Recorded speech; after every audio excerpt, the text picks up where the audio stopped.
Welcome to Dandyland. In here we understand your friends who laugh away. We're all happy and gay. Talk to community. It's the place we all want to be. Welcome to Dandyland.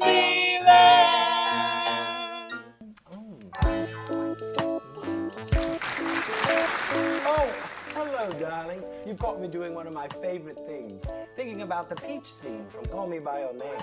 Which reminds me, I need to send Stuart out for some fresh fruit. This stuff's gone silly. Hello, darling. What's good, Dandy? Darling, I'm expecting a house call from our neighbor today, so I'm hoping you could run to He's already here. When? Now. Where? There. What? Oh, my God. Randy, how long have you been sitting there? Dandy, don't be nonsensical. Only 2 seconds. Okay. This chair is so uncomfortable. All right, Randy, I'm very busy today, darling. Why did you send me a message by courier pigeon telling me that you'll be here in person to deliver a message? Randy, you are so extra.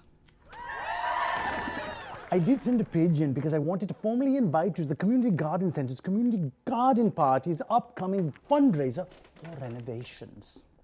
Well, let me ask you something, Randy. Is this an LGBT community garden party, community society, community resource center society fundraiser? Duh. But the event has been cancelled because we lost the venue. So I cannot invite you to the Community Garden Party's Community Center for the All community. right, we got that bit. But, Randy, why so? Because it's having renovations. That's what the fundraiser's for. Okay, that makes sense. That it wouldn't be available then. Well, say, darling, what if we host a fundraiser here? Fundraising for an LGBT community garden resource community center is a very good and noble cause, and good for you. I didn't do it for you. Oh, Randy, you just really prove that there's all sorts of people in this world, and whether you get along or not, you still gotta live together. Today on Dandyland, we're looking at community. What is it, and who's in it, and why?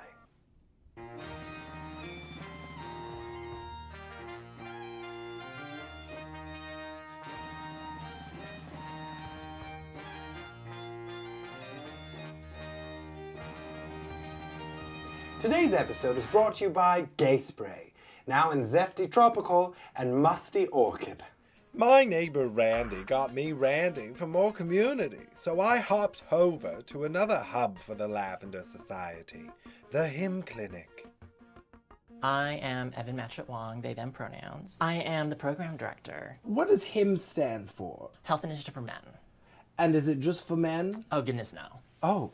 Yeah, our gender mandate's quite wide. It applies to anyone that's a gay, bisexual, queer man, and gender diverse people. So that includes anyone that's trans or non-binary as well. A lot of the programming is meant to help connect people with each other. We have a queer Indigenous crafting circle that I help facilitate. So just like a bunch of queer Indigenous folk like myself, we just sit around and we talk about our experiences and we craft together. A lot of people see us as like a one-stop shop for a lot of things. A lot of our practitioners are queer or queer competent themselves. We have people that are across the gender spectrum, so we can match people with people that work with them. It makes such a big difference to go to a clinic where you know that the nurses and practitioners already know what it is to be queer or what it is for queer people to need health access. And also just like, if it's like someone's first time, it can be really harrowing, but the people here really do care. What was your experience like finding the queer community? Well, in Edmonton, it's very tight-knit. So a lot of people get pushed out, especially if you're like a person of color like myself. And here in Vancouver, it's not very much different. The difference is that there's just so many more people. So I was able to find other queer Indigenous people. I was able to find people that are like queer artists and stuff like that. Whereas in Edmonton, like you just didn't really have that same kind of like volume or access for queerness. So the number of queers that live here is just significantly higher.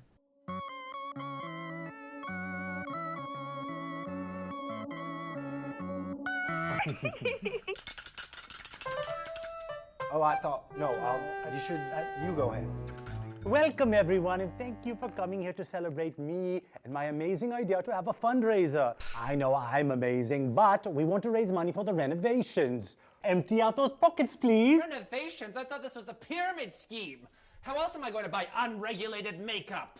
Yeah, I might look rich, darling, but trust me, I'm Baroque. Baroque actually refers to 17th century Western style of music and art. Not the same as not having money, you know? You know how to tell if a joke is not funny? If you have to explain it? Empty out those coffers, please. Oh, all right, if it's for the gay community, then it's a good cause. Oh, wow, there's... Bitcoin, all right. unloaded. The ghost is loaded, there you go. I've got some stored away here, some pocket change for you.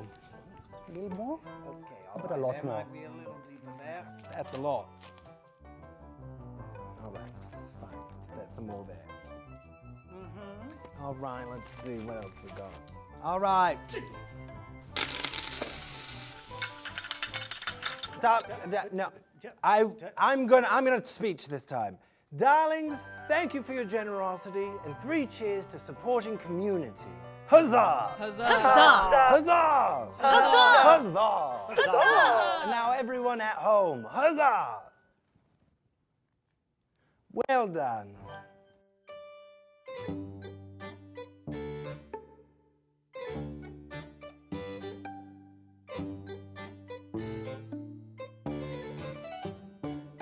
In your words, what would you say is the importance of finding community as queer people? I mean, I know personally for myself, that's been like the most life-saving and rewarding thing. A youth will come in to drop in here. We host it every Friday. They'll come completely by themselves. A lot of the time, they have no queer or trans friends. They're not out to their parents or guardians. They come into this space completely afraid, trying out a new pronoun, trying out a new name for the first time. And before that youth leaves at the end of the day, they've exchanged their number, their Discord, everything with every other youth there. And then you see that youth come back week after week and you see the confidence going like this and this. And I've seen this happen. And then a year later, someone comes in for the first time and it's like that youth is the one to greet that person, check in on them, invite them to everything. They all become friends. And you see how being around people who are like-minded, who can validate, support you, just grows so much confidence. And regardless of what age you are, that happens in our seniors programs all the time. Like these trans seniors that I hear about or I see who come out later in life, they're so afraid because they've been living closeted for so many years.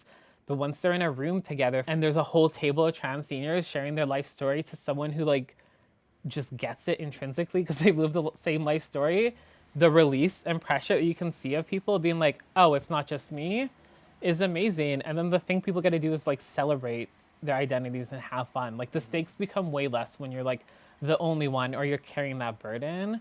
And I think it's being in community with community that is so helpful in that. We want to give a space to build people up because we're not one organization doing the work, we're all of queer and trans communities doing it together. Do you think community has gotten stronger with the advent of social media? I think it's made it challenging in some really tangible ways, but really exciting in others. I think part of the reason people are accessing our program so much is people are learning about queer issues. It's hard to know that you can be queer or trans if you don't know that exists. And with social media and the internet, it's people are able to do their own research and figure these things out and then Google, what do I do? So we get a lot of people who are at that stage of their life.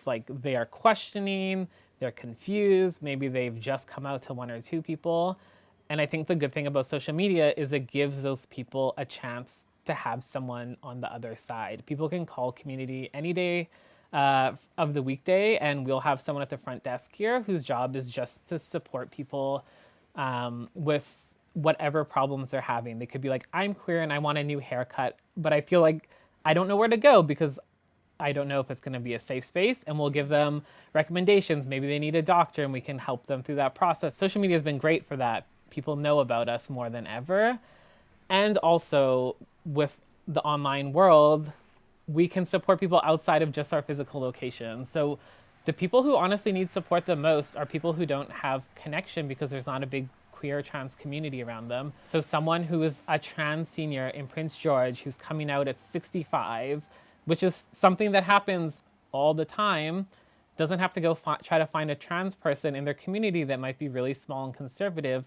they can join one of our online Zoom socials and meet trans seniors across all of BC. So it's those beautiful moments of connection and community that we can provide that I think is really helpful. The thing that brings me joy more than anything is my trans community. That is the thing that is my driving force in life, and that's the thing that I feel most connected to, is just being in community with trans people. And now it's time for Dandy on the Street.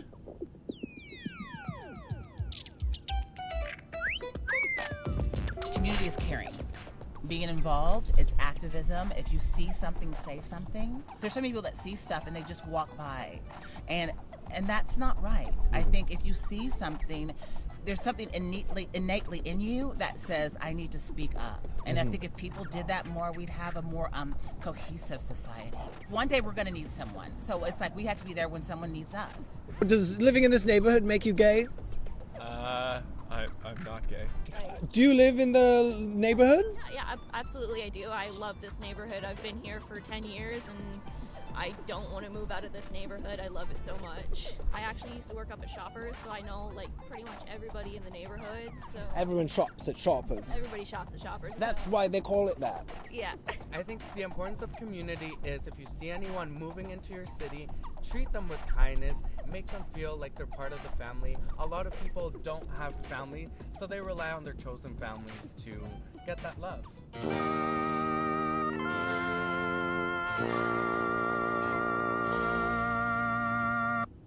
Computer, what does it mean to coexist? To coexist means that we all have to live with each other regardless of how we feel about each other. The most important part of being in the queer community, not being ashamed of it, accepting the community the way it is and work within that community. It's having the consideration for a broad spectrum of identities and different ways that people show up in the world, and having consideration for how those identities are embraced and what the struggles are, and just keeping an open heart and an open mind to how different people are living in this world and how we can come together and support each other. In the past, I haven't felt belonging. I mean, there's always a lot of contention about being asexual within the community and whether that falls into the LGBT spectrum or even if that should be considered as a real thing. Because asexuality is there's such a low percentage of people who are ace, and also because I think a lot of people don't realize a lot of the parallels it has with acephobia has with homophobia and stuff. I think it's really nice to have other people who are ace in your life. My Pride that I attended this year, it was my first ever Pride. I never ever saw that much crowd. That was such an experience. Yeah. I never saw so much love, so much acceptance.